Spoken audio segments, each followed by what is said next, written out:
الحقيقة انا جاي لك بوجهة نظر مختلفة شوية عن الأغلبية، ومش جاي اقول لك ان انا صح وهم غلط او هم صح وانا غلط. في وجهتين نظر، انت تبقى مع انهي واحدة فيهم؟ اكتب لي رأيك في الكومنتات. وهي انه الاهلي لو ماشي على المبادئ والحاجات ومظبوطة ومسطرة وتمام كنت اقول لك ماشي، لكن هي اوريدي معبسة معاك، يعني هي اوريدي بايظة وضربة منك خالص، فما جاتش على حسام البدري. انا بقول لك بكل صراحة يعني نمسك الامور واحدة واحدة ونفنطها كده ونفندها. ولكن قبل ما اقول لك على اي حاجه افتكر ان انا عمر زايد ودي الوحده 24 اتش دي. تعال نتكلم كده في حسام البدري، وينفع ولا ما ينفعش يجي ولا ما يجيش؟ لو ما جاش مين يجي؟ اجنبي مصري علي ماهر؟ اعمل فولو كل السوشيال ميديا اللي هتظهر قدامك دي، ويلا بينا نتكلم بهدوء.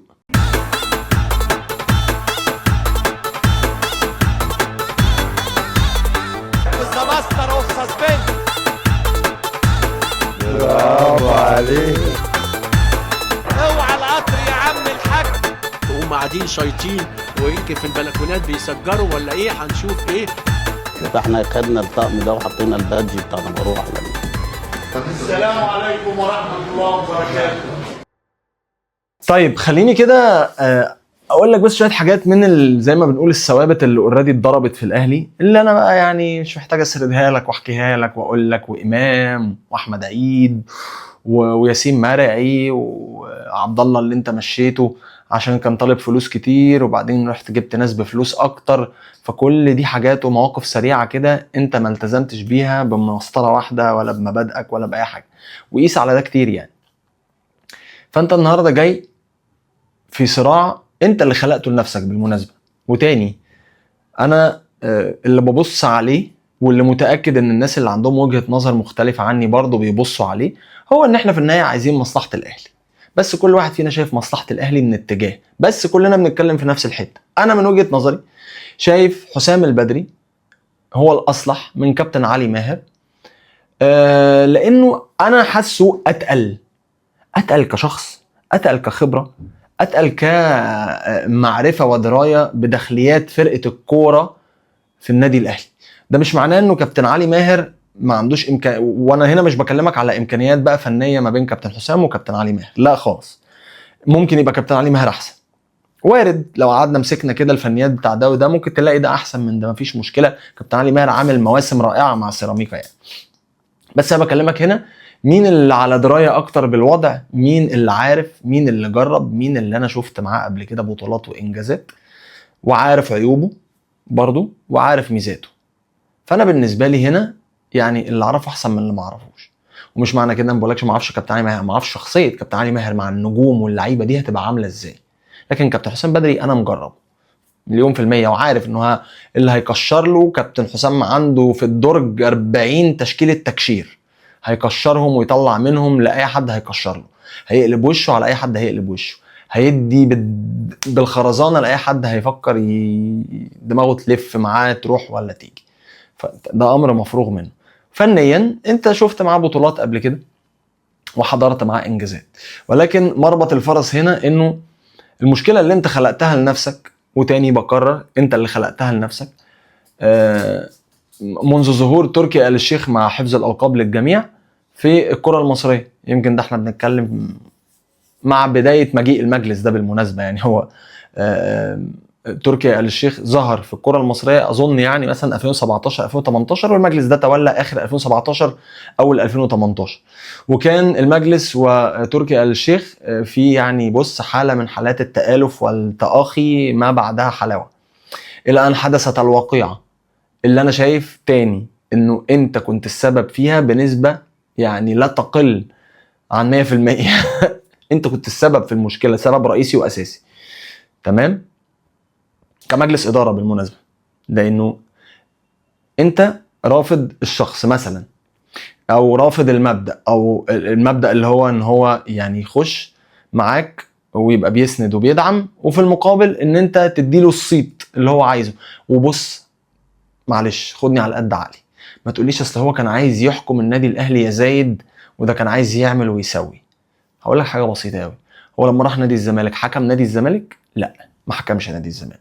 هو راح جاب لهم صفقات وعمل وسوى وكل اللي كان هيجيبوه لك جابه له، لكن ما حكمش نادي الزمالك عشان في مرتضى منصور هناك راجل صاحب شخصيه، تمام. صاحب شخصيه بالمناسبه، يعني اختلف تتفق مع طريقته، اكيد انا بختلف، بس في النهايه يعني خد اللي عايزه من تركي آل الشيخ، وكان بيطلع يدي تركي آل الشيخ اللي عايزه، يديله حقه الادبي والمعنوي ويصيطه. هو كده يا جماعه الرعاة، هو راعي، هو كان هيبقى راعي سهله وبسيطه، اهو هيبقى راعي، فكان هياخد التصيد بتاعه. الرعاة اللي على التيشيرتات بياخدوا التصيد بتاعتهم ازاي؟ بياخدوا التصيد بتاعتهم انك بتحط اللوجوهات بتاعتهم على التيشيرتات. ده بقى عشان هو راعي كفرد، فكان عايز انك تديله دايما التصيد بالكلام، وان فلان تركي آل الشيخ عمل وسوى. وانا لو يلف بيا الزمن هقول لك هو ده فير جدا. واحد هيقدم لك ويضخ لك كل ده، طبيعي جدا انك تصيطه، وتصيطه عن حق. يعني مش بقول لك اديله حاجه مش حقه، والله الراجل جاب لك وعملك وسوى لك، قول والله بنشكر المستشار تركي آل الشيخ ان هو جاب وعمل وسوى وبتاع. بس زي ما في وقت من الاوقات كان ياسين منصور هو ليس له اي علاقه بالنادي الاهلي رسميه، كان بيدعم النادي الاهلي وبيدي اللعيبه فيلل وعربيات ومكافئات فوز ومكافئات امضاء. مش كان بيحصل ده قبل كده قبل الثوره وما كانش ليه صفه رسميه؟ طيب هي نفس الفكره بالظبط. طيب انت جيت عملت المشكله دي لنفسك لانك انت قررت انك انت هتستغل الراجل تركي آل الشيخ، تمام، وهتعمل فيها بقى اجنبي، هتعمل فيها اللي هو هتطنش بقى لما يجي عند حقه الادبي مثلا، او حقه اللي هو مثلا تقول في التلفزيون او تصيطه او بتاع. لا، انت عايز تاخد منه وتعمل انجازات في الاهلي وتجيب صفقات وتبقى انت اللي متصدر المشهد، كأنك انت اللي عملت وانت اللي جبت. وده كان مربط الفرس والخلاف في الباطن، دي حاجه انا واثق من المعلومه وبقولها لك يعني. وبعدين جه بقى موضوع عبد الله اللي هو القشه التي قسمت ظهر البعير، يعني اللي هو انتوا خليتوني اروح اجيبه وبتاع، انتوا بتصغروني فمن هنا جاي الخلاف وبتاع مع ده مع ده مع ده مع ده، فباظت الدنيا. فانت اللي كريت الخلاف ده لنفسك اصلا من اساسه، فراح بقى عمل نادي وقناه وابتدى يرازي فيك وقدر يرازي فيك، يعني عشان بس نبقى واضحين وصراحه. تمام. في ظل ده كان كل من له علاقه بكره القدم، او مش كل، كتير من اللي كان لهم علاقه بكره القدم والاعلام الرياضي في مصر كانوا بيحاولوا يتقربوا للراجل تركي آل الشيخ. يعني واظن دي مش حاجه انا بخترعها، دي حاجه كلنا شفناها، لانه فتح قناه فكله اكيد كان عايز يشتغل فيها، لانه كان راجل جاي وهيحط فلوس وهيضخ وهيستثمر وبتاع. وراح فعلا كابتن مدحت شلبي، وكانوا بيجيبوا رونالدينيو يحلل الماتشات والدنيا، وكانت يعني خلينا نقول كلام مهذب، كان رزق لناس كتيره جدا. بقى انت عايز تعتبرهم مرتزقه، انت عايز تعتبرهم باعوا مبادئهم، اعتبرهم زي ما تعتبرهم. انا بقول لك يا باشا ده كان رزقه، اللي ساب دنيته وحاله وراح ركب مع تركي الشيخ في الاتجاه ده رزقه. تمام. وابتدى هو بقى يرازي فيك وقدر يرازي فيك. طيب من ضمن القصه دي حسام البدري، ان هو انت كنت مشيته مع مجيء مجلس كابتن محمود الخطيب، مشوا حسام البدري والراجل بقى خالي شغل اهو واضحه وصريحه، مع انشاء نادي بيراميدز. فجي قالوا له تبقى رئيس النادي وهو خالي شغل. وهنا انت بقى هتقول لي ايه يا عم؟ يعني هو ناقص فلوس؟ انا اسف، وانت مالك وانا مالي يا عم؟ ناقص فلوس يا عم، هو حر. هل هو النهارده لما راح مسك مجلس اداره نادي بيراميدز مشي وسابك، ولا انت اللي مشيته ووجهت له الشكر؟ كانت النتائج مش اظبط حاجه، ولو انه برضو اختلف على الفكره ان انت مشيته عشانها، يعني لانه كده كده بيتسو موسيماني خسر معاك 2 دوري بس انت سبته عشان كان بياخد افريقيا، وعشان ما كانش في جمهور يضغط عليك زي دلوقتي وزي 2017. المهم ما علينا، يعني مشيته شوف بقى اكل عيشه. ما هو يا جماعه اصل هي فكره المبدا بتاع لو مش معايا تبقى عليا، ده مبدا بالنسبه لي ما يجيش معايا سكه، ويا رب يا رب يا رب ما انتهج المبدا ده ابدا في حياتي. يعني طبعا الدنيا بتتقلب في لحظه ومحدش عالم باي حاجه، بس اتمنى يعني ما اخدش المنهج ده في حياتي ابدا ولا ابقى مضطر. يعني ليه؟ مش معايا وانا اللي مش عايزه معايا، وانا اللي قلت له ما تبقاش معايا، خلاص وديه. او يعني راح هو بقى مع تركي آل الشيخ، راح مع احمد الشيخ، راح مع طارق الشيخ، يروح مع اللي يروح له. يعني ايه المشكل في ده؟ انا ما اتذكرش ان هو كان اساء بتصريحات او حاجه للنادي الاهلي، يعني برضه وقت ما كان في المنصب ده اظن هو كان اذكى من كده. تمام. واظن الفتره دي ما طولتش واتكل مشي كابتن حسام البدري. واحد هيقول لي لا يا زايد والله المشكله مش هنا، المشكله انه قبل كده، ان هو تقريبا مرتين مشي من عندي يكاد يكون بطريقه كده فيها هروب، اللي هو والمرتين كان رايح ليبيا. طب ما انت جبته التالتة. يعني قول المره الاولانيه مثلا لما تولى بعد جوزيه، وبعدين لما جه يمشي هرب مثلا الطريقه اللي هي كان فيها هروب يعني، وراح ليبيا وجه كابتن محمد يوسف، صح؟ طب ما انت جبته تاني، صح؟ يعني من باب اولى لو هو كان بيحاول يهرب او يخلع وبتاع ما كنتش تجيبه تاني، صح؟ وبعدين حاول برضو تاني، انت بتقول او مش انت بتقول، يعني ده الاحداث اللي كانت بتحصل وكده، وده اللي بنستنتجه يعني واللي بنستند عليه. فحاول برضو تاني كمان مره يهرب، وكان برضو ليبيا ومش عارف ايه، فالمهم خلع بالشياكه وراح ليبيا. طب ما انت جبته تالت.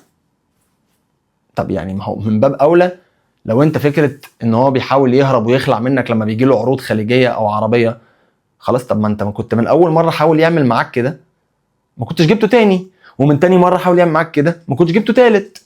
لكن انت ما كانش فارق معاك ولا كنت متضايق. وبالمناسبه في منهم مره مع المجلس ده، لا انا اسف ما كانش مع المجلس ده، تالت مره المجلس ده هو اللي مشاه، انا اسف. ف الثلاث مجالس او الثلاث مجالس الثلاث مرات انت عملت كده فتقبلت ده. وانت المفروض كل المجالس بقى عندها نفس المبادئ ونفس الحاجات، يعني احنا المفروض كلنا ماشيين بسيستم الاهلي. فلو السيستم الاهلي كان رافض ان الراجل ده يرجع من البدايه، فما كانش كابتن حسن حمدي رجعه ولا كان المهندس محمود طاهر رجعه، صح؟ هي دي بس وجهه نظر. طب هتقولي لا مشكلتي مش في الهروب ولا ان هو كان بيحاول يخلع مني كل شويه وبتاع، مشكلتي في ان هو نرجع بقى للنقطه اللي كنت لسه بتكلم فيها، حوار تركي آل الشيخ مثلا. ما اصل هي دي مش عارف، ما اظنش حد هيختلف على حسام البدري فنيا يعني برضه. فهقول لك تركي آل الشيخ اللي انا قلته لك بقى، مش هعيد لك الكلام. هو ده المام بتاعه، اكل عيشه. انا دي وجهه نظري يعني. هتقول لي يعني هو ما كانش عنده حاجه ياكل بيها عيش غير انه يروح يمسك نادي بيراميدز؟ اقول لك والله ممكن، وممكن كان يبقى عنده عروض تانية بس عرض بيراميدز كان اكترهم فلوس. شوف بقى حقه، اكترهم فلوس. انا فكرتي كلها ان انت اللي مشيته. يعني انا فكرتي كلها دلوقتي ان انت مشيته، فعايزه بقى يقعد في البيت، او عايزه يبقى بياخد شغلانه على يعني الحته اللي انت تبقى راضياك. تمام؟ هي بس دي فكرتي. وتاني ما بقولكش انت غلط ولا بقولك انا صح، بس انا شايف الموضوع بالطريقه دي. كل واحد فينا بياخد الامور بالتشجيع بالدعم من حته. يعني انا مفاهم جدا انه في ناس واخده الموضوع في اتجاه انه ده مبادئ الاهلي وكده انا ده متفهمه، وكان نفسي جدا ابقى معاك في الحته دي، بس لو الاهلي كان ماشي على المبادئ اللي هو عودنا عليها من زمان. لكن الاهلي كسر المبادئ دي بقاله كذا سنه بيكسر يعني. فخلاص يا جماعه، يعني انا دي برضو وجهه نظري مستند على الحته دي. لو انا ماشي بمسطره صالح سليم وحسن حمدي اللي هي ما بتجليش، وواحد زائد واحد يساوي 2، وابراهيم سعيد مش هيخش النادي الاهلي تاني، حسام ابراهيم مش هيخش الاهلي تاني، الحضري مش هيخش الاهلي تاني، الحاجات اللي هي دي كده، لو المسطره دي هقول لك ما تجيبش حسام البدري طبعا. وانك انت طبعا ما كنتش تجيب حد زي امام ولا احمد عيد حتى لو من ناشئينك، ولا ياسين مرعي ولا الكلام ده كله. تمام؟ ويا عم عايز تقول زيزو معاهم قول، رغم ان زيزو ما تنطبقش عليه المبادئ بتاعه الاهلي. والمشكله يعني زيزو ده ما كانش فيه مشكله، هو زيزو رقم وفلوس كتير بس، لكن هو عادي انت رحت جبته عادي من نادي تاني. فلو عايز، لو كنا ماشيين بالمبادئ دي وما جبناش الناس دي والفرقه تمام وماسكين وحلو وكله زي الفل وبتاع كنت اقول لك ما تجيبوش بقى، خلاص انت ماشي في السيستم بتاع الاهلي. لكن انت السيستم الاهلي ده خرجت بره بقى لك شويه، فلا بقى معلش. لما هنيجي في وقت حرج زي ده هقول لك لا يا باشا معلش خرجني من السيستم مره كمان بقى. يعني على الاقل هي ما فيهاش فجاجه. انا وجهه نظري يعني ما فيهاش الفجاجه بتاعت امام، ما فيهاش الفجاجه بتاعت ياسين مرعي، بتاعت احمد عيد، ما فيهاش كده. فاهم؟ ف ده انا مش لاقي مدير فني اجنبي. بيقول لك كانوا بيقعدوا يعرضوا حاجه و40 ولا حاجه و50 سي في على مش عارف الاهلي والاجانب، ومش عارفين نجيب اجانب ونسوي وبنعمل، وفي النهايه بنروح نجيب ترب، بنروح نجيب سوارش، وبنجيب ناس غريبه. طب ما انا اجيب مصري بقى. ويعني كابتن حسام البدري اهو تاني اللي اعرفه احسن من اللي ما اعرفوش. طيب هتقول لي بقى حسام البدري ومشكلته اللعيبه وناشف وعنيف، هم دول عايزين كده، دول عايزين الناشف والعنيف، دول مش عايزين بقى ايه فازلين ولا كريمات، دول عايزين كده. اكدب عليك لو قلت بحبك لسه اكدب عليك. والله يا عم لا اله الا الله. ببص اتاكد بس ان الكاميرا شغاله. فهي كده، هي عايزه كده يا معلم. هي عايزه الشحط اللي هيجي يشحطه، وده هيجي يشحطه. مش عاجبك روح. حماده مش عاجبك اتكل. لولو مش عاجبك طير. زعبولو مش عاجبك اتكل. هو كده مع مدير كوره ماسك حلو وشادد نفسه وفور كسر دمر يابا. انا شايفها تيجي كده الصراحه. حد بقى اصلا هيجي يقول لي يا عم زايد من بدايتها بس كده حسام البدري هيجي هيبقى ليه صلاحيات وهيعمل ويسوي وهيسيطر ويدمر. طب ما هو انا عايز ايه؟ ده انا عايز ده عايزه. واحد يقول لي طب ما كده بنكرر مشكله كابتن سيد عبد الحفيظ تاني، لما بقى مسيطر وجامد وحسوا انه في الاهلي هو اللي واخد اللقطه راح كابتن خطيب مطيره. ما ده اللي بيتقال. او لما كابتن او لما كان هو كابتن سيد متفرد ورائد في قراره وطار، ما حسام البدري كده برضه وهيحصل. اقول لك حيني النهارده موتني بكره. امسك بس طرف الخيط اوقف الفرقه على رجلها. وحسام البدري عنده من الذكاء والدهاء ان هو ما يعملش صدمات زي ما كابتن سيد عبد الحفيظ ما عملش صدمات بالمناسبه. يعني شايف الموضوع كان زي ما انا وجهه نظري كده انه لمع صيته زياده عن اللزوم، والموضوع ابتدى يوصل في حته انه هو المتحكم والامر الناهي في فرقه الكوره، فده ما عجبش كابتن خطيب. مع انه في كلام بقى تاني انه انا بقول لك اهو دي برضو معلومه، حد نقل كلام عن لسان كابتن سيد عبد الحفيظ بيقولوا عن كابتن محمود الخطيب، بس خد الكلام مقتطع يعني ما قالوش زي ما هو، فوصل ان الكلام بيتقال بطريقه وهو كان بيتقال بطريقه. من هنا جت الواقعه مع فكله طرف المطار. انا لما حوده بندق قال كان حوده بندق. ملخص الموضوع يعني اللي تكسبه العبه. وانا شايف انه كابتن حسام البدري هيبقى خير مكسب للفرقه في الفتره الجايه. دي وجهه نظري بكل بساطه وكل احترام. يعني انا ده اللي انا شايفه. فاعتمد يا معتمد، لانه الاهلي نفترض انه ما جابش كابتن حسام البدري، وده وارد عادي لو ده قرار مجلس اداره مفيش مشكله، بس هتبقى المشكله انه يبقى ما جابوش عشان ضغط الجمهور. دي سكه تانية خالص. ليه؟ لانه هنرجع تاني افكرك بمارسيل كولر. الجمهور قال لك مشيه، فرحت مشيت مارسيل كولر، وانا اسف الجمهور طلع غلط. اللي انا كنت منهم غلط 1,000,000%. كنا غلط، كنا 1,000,000,000% غلط. دي وجهة نظري. عن نفسي انا كنت غلطان جدا لما طلعت بعد الماتش قلت كولر لازم يمشي. كان وصل لعنده وما بيشتغلش وما بيعملش وما بيسويش، بس انت اللي وصلته لكده. انت اللي قصقصت ريشه، مشيت له مدير الكوره، مشيت له المترجم، عاندت معاه في الصفقات من دي 1 ما بتجيبلوش صفقات، فدخل معاك في دور عند. بس كان ممكن تصلح الموضوع، كان في ايدك انت، بس انت سمعت كلام الجمهور. بس لما تحسبها هو تعادل في جنوب افريقيا وتعادل في القاهره، يعني ما خرجش بفضيحه عادي. بيتسو موسيماني ما هو ماشي مخسرك 2 دوري وما عملتلوش حاجه، بس ما كانش فيه الجمهور ده ساعتها، كانت كورونا والدنيا هاديه وبتاع مفيش جمهور، بس مخسرك 2 دوري بيتسو موسيماني. لكن كولر واخد 2 دوري و2 افريقيا، والدوري الثالث اللي مشي فيه كابتن عماد النحاس خده.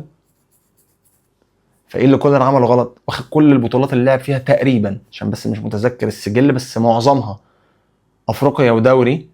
واول ما جه في اول سنه ليه كان في السوبر بتاع برونو سافيو ولا الكاس، قصدي يعني نتائجه وسيفيه هايل جدا كبطولات وكمدير فني وكامكانيات وككل حاجه. ومشيت عشان الجمهور قال لك مشاه، فطوعت الجمهور عشان ما يزومش عليك. هتكرر نفس الغلط تاني وهتسمع كلام الجمهور في ايا كان الموضوع، سواء انك تجيب كابتن حسام بدري تسمع كلام الجمهور اللي بيقول لك هات حسام البدري، او تسمع كلام الجمهور اللي بيقول لك ما تجيبش حسام البدري فما تجيبوش. لا، خد قرارك من نفسك للاصلح للاهلي، عشان ما نخشش في الدوامه بتاعت ان احنا بنرضي السوشيال ميديا. خد قرار حتى لو هو عكس راي الاغلبيه، بس يبقى قرار صح. ساعتها التجربه هتثبت ان انت كنت صح، والناس ساعتها هتدعمك. بس مفيش يعني اغرب من صفقه كهرباء ولا صفقه امام، اللي يعني فاهم اتقال واتعمل واتحط وفي النهايه امام لعب وزيزو لعب وتريزيجيه وامام لعب وكهرباء لعب واتهتف لهم وتمام وعدت وسلكت وبقت تمام وزي الفل. فمش حسام البدري يعني للجمهور هيقف لك عليه يحصل تنشنه في الاول وبتاع، ولكن لما التجربه تمشي وتدعمها وتنجح، لانه انت هتبقى عامل العوامل اللي تنجح التجربه، جايب مدير فني كويس مع لعيبه كويسه، اداره كره كويسه بتاع، فالتجربه باذن الله هتمشي، احتماليه ان هي تمشي كبيره. فساعتها الناس هتقول لك والله الراجل ده خد قرار غصب عن كل الناس او عكس اراده كل الناس بس طلع صح، ساعتها الناس تسقف لك انك انفردت بقرارك. والله لو انت قررت انك ما تجيبش حسام البدري عشان 1 و2 و3 و4 و5 و6 ورحت جبت علي ماهر، وعلي ماهر تجربته نجحت، الناس هتقول برافو. ما جابش حسام البدري عشان كان عنده اسبابه، مش عشان السوشيال ميديا قالت له ما تجيبوش، وجاب علي ماهر عشان عنده اسبابه يعني فاهم قصدي؟ جيب او ما تجيبش بناء على اللي انت شايفه الاصلح للنادي. الجمهور في النهايه بيحكم وبيفكر بالعاطفه. اوعى القطر يا عم الحاج. ده كان كل اللي عندي اقوله لك بخصوص حسام البدري. اللي تكسبه العبه، يعني من الاخر بالبلدي، يعني لو عايزين كنا ننظر كمجلس اداره او يعني مسؤولين ونمشي بالمبادئ والمسطره، كان من بدري يا حسام البدري. انا عمر زايد ودي الواحد 24 اتش دي. تاني بكرر، اعملوا اللي في مصلحه النادي بعيدا عن الجمهور والسوشيال ميديا واي حاجه في الدنيا.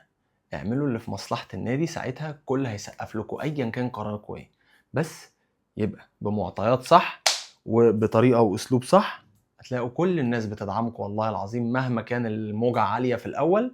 بعد كده لما الدنيا تمشي وقراركم تثبتوا بالأفعال والمعطيات إن انتوا كنتوا صح، هتلاقي كل واقف يعني احتراما وتقديرا، زي ما مش فاكر كان خليل بلوشي ولا يوسف سيف قال.